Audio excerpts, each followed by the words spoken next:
لبيك اللهم لبيك لبيك لا شريك لك لبيك إن الحمد والنعمة لك والملك لا شريك لك. Nak pergi umrah, kalau pergi umrah pada usia yang muda ni sangat bagus lah. Banyak manfaat, banyak kelebihan, macam-macam lagi lah kelebihan bagi orang-orang yang pergi buat umrah pada usia yang muda. Yang pertamanya dari segi tenaga. Tahu kalau pergi buat umrah dengan tenaga yang ada, terutama pula dengan usia kita yang muda, kita bagus dari segi fizikal dan mental lah. Maksudnya sampai sana kita nak menempuh dah perjalanan, nak pergi ke sana, nak sampai ke Mekah, Madinah pun kadang-kadang naik kapal terbang memakan masa hampir 9 jam. Jadi dia agak waktu yang agak panjang kan. Dari situ lagi dah start dah kita punya tenaga kita diuji. Sampai kat sana kita nak buat umrah, kita nak pakai ihram, kita nak pergi buat tawaf, kita nak pergi buat sa'i kan. Jadi banyaklah tenaga yang bakal kita perlukan. Sebab itu kalau nak pergi buat umrah, kena siap kita punya tenaga fizikal dan mental lah. Sebaiknya kita jogging ke exercise supaya kita dapat fitkan kita punya badan dengan baik lah. Kemudian yang seterusnya, bila pergi umrah dalam usia yang muda ni, dia boleh jadi asbab untuk kita datang banyak kali. Tak pernah lagi orang pergi buat umrah datang, lepas tu datang lah.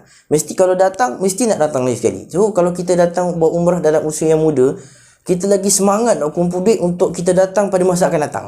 Kalau kita pergi contoh umur 20 tahun, anda semua akan kumpul lagi duit untuk pergi umrah dalam setahun lagi, ataupun lagi 2 tahun nak pergi lagi umrah, nak kumpul lagi duit dalam usia yang muda. Makanya itu jadi satu kelebihan lah.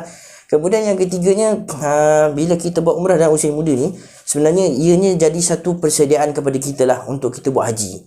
At least bila kita pergi umrah, kita dah tahu dah, kita dah nampak dah gambaran macam mana kita nak buat tawaf, macam mana kita nak pakai ihram, kita nak buat sa'i tu nanti dekat mana. Semua tempat-tempat yang ada dekat sana tu kita dah tahu, sebab kita dah pernah buat umrah kan. Jadi itu kelebihan lah kalau kita buat umrah pada usia yang muda. Kemudian yang seterusnya, bila kita kata muda, biasanya orang muda ni dia banyak fikiran dia masih cergas lagi, masih kuat lagi, ingatan pun masih bagus.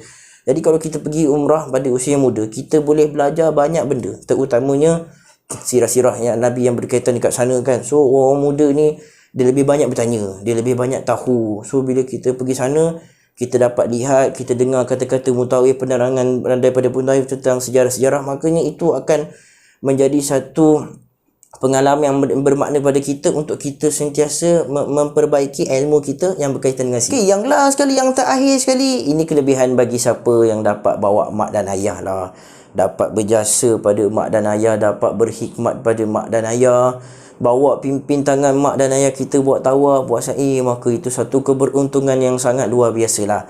Jadi kalau kita dapat peluang tu, maka itu satu kelebihan yang kita tak boleh lupakan, kerana tak semua orang dapat memiliki manfaat yang seperti mana kita dapat. Jadi saya mendoakan kepada anda semua, mudah-mudahan Allah merahmati kita, Allah memberi kita kepeluang kepada kita untuk kita dapat melaksanakan ibadah umrah. Sekurang-kurangnya dapatlah kita menjarahi Mekah, dapat kita tengok bangunan Kaabah bagaimana, dapat kita pergi ziarah Madinah untuk menjarahi makam baginda Nabi SAW, dapat melihat para sahabat Nabi yang lain. InsyaAllah mudah-mudahan ada peluang itu untuk kita semua. Terima kasih. Assalamualaikum warahmatullahi wabarakatuh.